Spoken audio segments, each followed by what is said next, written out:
שלום לכם, שוב שמי זהבית. אני רוצה להגיד שאני מאוד אוהבת כתוביות. מאז ומעולם נמשכתי לדבר הזה בטלוויזיה.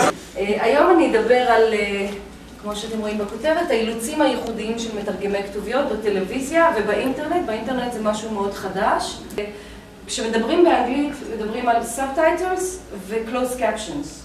סאבטייטלס, כשאומרים סאבטייטלס, הכוונה היא בעיקר לתרגום, לא תמיד, אבל לצורך ההרצאה פה אנחנו נבחין, נאמר שסאבטייטלס זה לתרגום, ו-closed captions זה תמלול. זאת אומרת ששפה, זה אותה שפה, השפה המדוברת והשפה הכתובה. למה זה טוב? קודם כל, נגישות, חרשים וכבדי שמיעה, פה זה יותר מדובר על תמלול, אבל גם תרגום, אבל דבר נוסף, רכישת שפה שנייה, צופים שהעברית אינה שפת האם שלהם, הרבה אנשים הם לא נולדו בארץ ותמיד יש מה ללמוד. פתאום אתה מגלה שזה עם ט' ולא עם ת', עם קוף ולא עם כף וכו'. אוריינות, ילדים, מחקרים מגלים שילדים שנחשפים לכתוביות לומדים לקרוא מהר יותר. גם ידוע שקריאת כתוביות היא קומפלסיב, היא כפייתית. יש הרבה אנשים שלא מודעים לזה, אבל אנחנו אולי המתרגמים כן, אבל הם פשוט נמשכים, העין נמשכת לכתוביות.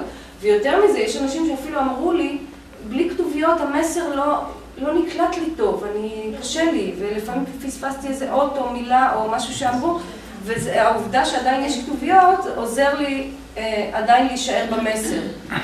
נוחות השימוש, האפשרות לצפות בתוכנית או בסרט בשעות שבהם נדרש שקט בסביבה, אתם יודעים, זה רלוונטי גם לאינטרנט, יש מחשב בחדר השינה, הבן זוג, בת זוג ישנים, אני רוצה פתאום פותח עכשיו יוטיוב או משהו ורעש.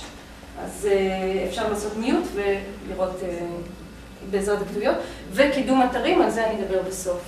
כתוביות הן ייצוג כתוב של השמה, של האודיו, בתוכנית או בסרט, שתורגם לשפה אחרת, או תומלל לאותה שפה, ומתוזמן כך שיופיע בסנכרון ובמקביל לשמה. אוקיי, הגדרה נוספת, תרגום לכתוביות. זה יותר, אני לוקחת את זה לכיוון הבלשני, התחום שממנו הגעתי. תרגום בין לשוני ובין סמיוטי. סמיוטיקה, מי שמכיר, בבלשנות זה חקר הסימנים או מערכות הסימנים. לא ניכנס לזה כרגע. תרגום ממערכת סימנים אחת לאחרת, ממדיום אחד לאחר, מדיבור לטקסט כתוב. אוקיי, ההיבט החוקי, זה כמובן ככה בקצרה, אני לא נכנסת לזה לעומק, אבל חוק שידורי טלוויזיה מ-2005 קובע כי חלק משידורי הטלוויזיה צריכים להיות מלווים בתרגום לשפת הסימנים או לכתוביות. פה ציינתי שזה כתוביות לכבדי שמיעה. התהליך הפקת כתוביות. אוקיי, יש גופי שידור, מה שנקרא ES, אות, גם תלעד ורשת וקשת וכולי.